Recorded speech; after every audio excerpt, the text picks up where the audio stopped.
Listos para una inmersión profunda en un caso bastante inquietante, el de Alexander Wayne Watson Jr., un asesino en serie de Estados Unidos. Lo que lo hace tan fascinante es cómo fue llevado ante la justicia finalmente, gracias a los avances en la tecnología del ADN. Sí, la verdad es que este caso es especialmente intrigante por la gran diferencia de tiempo que hay entre su condena inicial y cuándo se le relacionó con otros asesinatos. Es decir, Watson llevaba una vida aparentemente normal, mientras que esos horribles crímenes seguían sin resolverse, imagínate. Es increíble, impacta, ¿verdad? Totalmente. Este caso nos recuerda sin duda la importancia de reevaluar casos antiguos con las nuevas tecnologías. Excelente. Empecemos por el principio. La primera víctima de Watson que sepamos fue Buntem Anderson, una madre de 34 años que vivía en Gambrills, Maryland. En octubre de 1986 la encontraron asesinada. En su propia bañera. Imagínate, la encontraron el hijo de su prometido que solo tenía 11 años. Uf, un horror. Y aquí es donde la historia se vuelve aún más turbia. Watson, que por aquel entonces era menor de edad, vivía cerca de la familia Anderson. Y no solo eso, su hijo trabajaba con el hijo de Bunten en un restaurante de comida rápida. Es decir, ya existía una conexión previa, lo que hace que este crimen sea aún más perturbador. Desde luego. Un par de años después, en 1988, Mary Elaine Sharica se convirtió en la siguiente víctima de Watson. Simplemente estaba haciendo su rutina matutina. Salía a correr antes de ir a trabajar. Igual, desapareció. Su cuerpo apareció después en un campo de centeno. Estaba parcialmente vestida. Sí, y las similitudes con el caso de Buntem son escalofriantes. Agredida sexualmente, apuñalada y estrangulada. Un patrón terrible. Sin duda. Y lo que es realmente inquietante es que Watson también vivía cerca de Mary Elaine. Incluso se encontraron esa misma mañana mientras consumía drogas en un parque. Esto no fue un acto al azar. Parece que la eligió como objetivo. Y pensó que podría salirse con la suya por segunda vez. Y lo hizo, al menos durante un tiempo. Avancemos hasta 1993. Watson ya estaba casado, tenía un hijo y vivía en una zona diferente de Maryland. Y fue entonces cuando Lisa Kathleen Hennell, una estudiante de 14 años del Instituto Old Mill, desapareció. Iba de camino a la escuela. Y trágicamente su cuerpo fue descubierto al día siguiente, en un barranco detrás del instituto. Este caso, aunque igualmente horrible, tiene una diferencia fundamental. A diferencia de sus víctimas anteriores, Lisa no fue agredida sexualmente. Esto puede haber desviado a los investigadores en un principio. Pero había un pequeño detalle que acabaría siendo crucial. Una colilla de cigarrillo Newport. Estaba tirada en la escena del crimen. ¿En serio? Sí, tenía sangre de Lisa en un extremo. Y como más tarde descubriríamos, saliva de Watson en el otro. Increíble.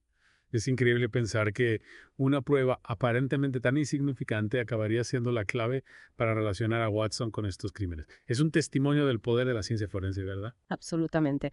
Y esto nos lleva a un punto de inflexión en la historia de Watson. Durante varios años aparentemente se salió con la suya, pero mientras tanto cometió otro asesinato. Y esta vez fue motivado por un robo. Cierto. En 1994 mató a Debra Cobb, una directora de oficina de 37 años, durante un robo en su lugar de trabajo. Pero esta vez lo atacaron y lo condenaron. Él culpó a su adicción al crack. Sí, recibió cadena perpetua y lo enviaron a la institución correccional de Jessup. En este punto parecía que la historia había terminado, pero no. Nadie lo sabía, pero las pruebas de esos primeros asesinatos sin resolver estaban esperando en silencio para contar su historia. Y ahí es donde entran en juego los increíbles avances en la tecnología del ADN, ¿verdad? Exactamente. En 2004, una década después de que Watson fuera encarcelado, los investigadores pudieron volver a examinar las pruebas de esos asesinatos anteriores, utilizando técnicas de ADN de nuevo desarrollo. Y adivina qué, encontraron una coincidencia. El ADN de las escenas del crimen coincidía con el de Alexander Wayne Watson. Vaya, tremendo giro en los acontecimientos. Entonces, ¿qué pasó después? ¿Cómo reaccionó Watson al verse relacionado con estos otros asesinatos después de tantos años? Bueno, en un giro sorprendente de los acontecimientos, se declaró culpable de los 3 asesinatos en 2007. Recibió 4 cadenas perpetuas adicionales, que se cumplirán simultáneamente con su condena original. Esencialmente pasará el resto de su vida entre rejas. Un caso escalofriante. Pero hay una sensación de justicia al saber que finalmente se le hizo responsable de sus crímenes, gracias en gran parte al poder de las pruebas de ADN. Pero tengo que preguntar, ¿admitió alguna vez otros crímenes? Pues negó cualquier implicación en otros asesinatos. Dijo que esos 3 eran los únicos. Pero bueno, dada la naturaleza de sus crímenes y el periodo de tiempo que transcurrió, los investigadores no han descartado la posibilidad de que haya más víctimas. Es un pensamiento que perdura, ¿no? La verdad es que sí. Este caso plantea muchas preguntas sobre la oscuridad que puede esconderse bajo la superficie de vidas aparentemente normales. ¿Qué es lo que más te llama la atención de este caso? Para mí, sin duda, es el increíble poder de la tecnología del ADN. Ya no se trata solo de resolver crímenes. Se trata de proporcionar respuestas, un cierre y un sentido de justicia para las víctimas y sus familias, incluso años o incluso décadas después. Realmente subraya la importancia de seguir invirtiendo y avanzando en esas tecnologías, ¿no crees? Totalmente. Y te hace preguntarte cuántos casos sin resolver más hay por ahí, que solo están esperando ese gran avance que saque a la luz la verdad. Es un pensamiento poderoso. Y con esto, concluimos la primera parte de nuestra inversión profunda en el caso de Alexander Wayne Watson Jr. Volveremos con la segunda parte, donde exploraremos el perfil psicológico de este asesino en serie y profundizaremos en el impacto que sus crímenes tuvieron en la comunidad. No te vayas. Siguiendo con nuestra inversión en el caso de Alexander Wayne Watson Jr., en esta parte nos centraremos en comprender al hombre detrás de estos horribles crímenes. ¿Qué clase de persona podría cometer tales actos? ¿Qué podemos aprender de su perfil psicológico? Buena pregunta. Es fácil etiquetar a alguien como Watson como un monstruo y ya está. Pero creo que es crucial intentar comprender los factores que podrían haber contribuido a tal violencia. No se trata de excusar sus acciones, sino de obtener información. Información que podría ayudarnos a identificar señales de advertencia y tal vez intervenir antes de que sea demasiado tarde. Exacto. No tenemos acceso a las evaluaciones psiquiátricas personales de Watson ni a ningún diagnóstico oficial. Pero podemos sacar algunas conclusiones de su comportamiento, sus antecedentes y la naturaleza de sus crímenes. Una cosa que destaca es la escalada de violencia a lo largo del tiempo. Su primer asesinato, aunque horrible, fue posiblemente más impulsivo, impulsado tal vez por la oportunidad y la falta de control. Sin embargo, sus crímenes parecían volverse más planificados, más deliberados. Sí, tienes razón. Esa progresión es realmente aterradora.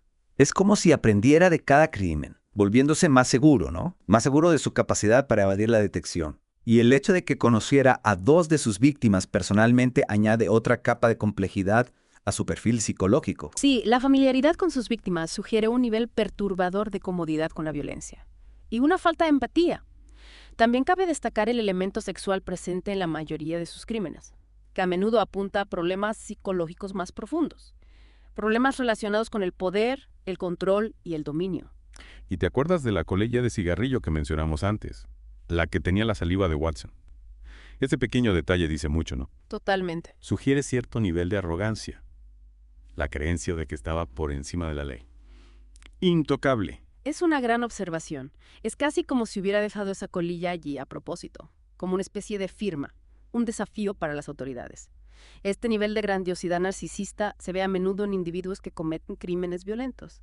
Es un rasgo que puede combinarse con la falta de empatía y el control, y crear un cóctel peligroso. Es fascinante y aterrador considerar las complejidades psicológicas en juego aquí. Pero ¿qué hay de su afirmación de que su adicción al crack fue la culpable de al menos uno de sus asesinatos? El abuso de sustancias pudo haber jugado un papel en sus crímenes. Es posible que el consumo de drogas redujera sus inhibiciones y que contribuyera a su comportamiento violento. Pero es importante recordar que la adicción es un tema complejo y no excusa ni explica completamente tal brutalidad. Muchas personas luchan contra la adicción sin convertirse en criminales violentos. Claro, nunca es una simple situación de causa y efecto.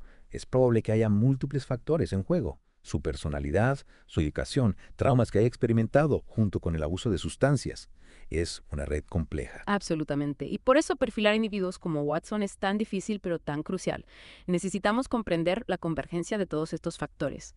Para desarrollar estrategias de prevención y métodos de intervención eficaces, recuerda, el objetivo es prevenir futuras tragedias, no solo reaccionar ante ellas. Entonces, ¿qué podemos aprender del caso de Watson? ¿Cuáles son las conclusiones clave que podrían ayudarnos a identificar a personas que podrían estar en un camino similar? Esa es una gran pregunta.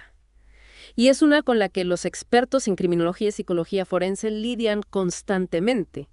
Si bien no hay una fórmula para predecir la violencia, hay ciertas señales de alerta a tener en cuenta. ¿Cómo cuáles?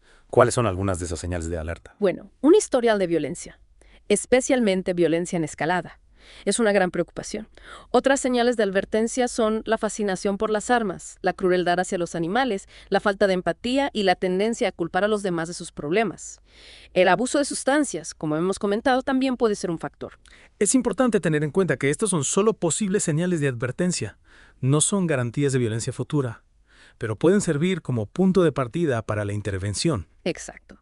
La intervención temprana es clave. Si podemos identificar a las personas que muestran estas señales y proporcionarles el apoyo y el tratamiento adecuados, podemos evitar que sigan el mismo camino que Watson. Es un pensamiento esperanzador, ¿no? Que al comprender la oscuridad podemos arrojar más luz y prevenir tragedias. Totalmente. Pero se necesita un enfoque multifacético: educación, concienciación, programas de intervención temprana y un compromiso para abordar las causas de la violencia en nuestra sociedad. Bien dicho. Y con esto concluimos la segunda parte de nuestra inmersión en el caso de Alexander Wayne Watson Jr. En la tercera parte exploraremos el impacto que tuvieron sus crímenes en la comunidad. Y el legado de este caso, no te vayas. Y ya estamos de vuelta en la última parte de nuestra inmersión profunda en el caso de Alexander Wayne Watson Jr. Hemos desentrañado los detalles de sus crímenes. Hemos explorado las complejidades psicológicas que pudieron haberlo llevado por ese camino. Ahora, vamos a centrarnos en el impacto que sus acciones tuvieron en la comunidad y el legado perdurable de este caso. Claro. Es importante recordar que detrás de los titulares y los procedimientos legales hay personas reales, personas cuyas vidas fueron destrozadas por los crímenes de Watson, familias destrozadas, comunidades enteras aterrorizadas y una sensación de vulnerabilidad que impregnaba las vidas de quienes antes se sentían seguros en sus propios barrios. Totalmente. Es fácil centrarse en los detalles forenses y el análisis psicológico, pero no podemos olvidar el coste humano de estos crímenes. Las repercusiones de las acciones de Watson fueron mucho más allá de las víctimas y sus familias. Exacto. Pensemos en las comunidades donde ocurrieron estos asesinatos. La gente tenía miedo de salir a correr sola, de dejar que sus hijos fueran solos a la escuela, incluso de estar en sus propias casas. Y esa sensación de miedo puede persistir durante años, incluso después de que el culpable sea llevado ante la justicia. Es un duro recordatorio. El crimen no solo viola a los individuos, viola a las comunidades, erosiona la confianza y la seguridad. ¿Y qué pasa con las familias de las víctimas? ¿Te imaginas el dolor y la angustia que soportaron? Es inimaginable. No solo perdieron a sus seres queridos de la forma más horrible, sino que además tuvieron que soportar años de preguntas sin respuesta, sin saber quién era el responsable. Y luego, cuando Watson fue finalmente vinculado a los asesinatos, todos esos dolorosos recuerdos y emociones volvieron. Es desgarrador. El sistema judicial puede haber emitido su veredicto, pero para las familias, el proceso de curación continúa. Sin duda. Y por eso es tan importante recordar que la justicia no se trata solo de castigar, se trata también de proporcionar apoyo a las víctimas y a sus familias, para ayudarles a sanar. Bien dicho. Entonces, al concluir nuestra inmersión, ¿cuáles son las conclusiones clave? ¿Qué podemos aprender de la tragedia de Alexander Wayne Watson Jr.? Este caso demuestra la importancia de estar atentos, de ser conscientes de nuestro entorno y de cuidarnos unos a otros. También subraya el poder de la comunidad, de unirse para apoyar a los afectados por la violencia y trabajar juntos para crear un mundo más seguro. También es una prueba de la perseverancia de la policía y del poder de la ciencia forense. Sin los avances en la tecnología del ADN, los crímenes de Watson podrían haber quedado sin resolver y las familias de las víctimas podrían no haber tenido nunca un cierre. Es un buen punto. Este caso nos recuerda que incluso en los momentos más oscuros hay esperanza. Hay gente que trabaja para hacer justicia. Y hay avances científicos que pueden ayudar a descubrir la verdad, no importa cuánto tiempo pase. Y quizás lo más importante, este caso nos recuerda la resistencia del espíritu humano. Incluso ante una pérdida y un trauma inimaginables, hay una fuerza en nosotros que nos permite perseverar, encontrar un sentido y seguir esperando un futuro mejor. Muy bien dicho. Y con esto concluimos nuestra inmersión profunda en el caso de Alexander Wayne Watson Jr. Es una historia que nos acompañará. Un recordatorio de las complejidades de la naturaleza humana y de la importancia de luchar por la justicia, la comprensión y la curación. Gracias por acompañarnos. Esperamos que esta inmersión profunda les haya dado algunas ideas que puedan llevar consigo. Hasta la próxima, sigan teniendo curiosidad, estén informados y sigan siendo críticos.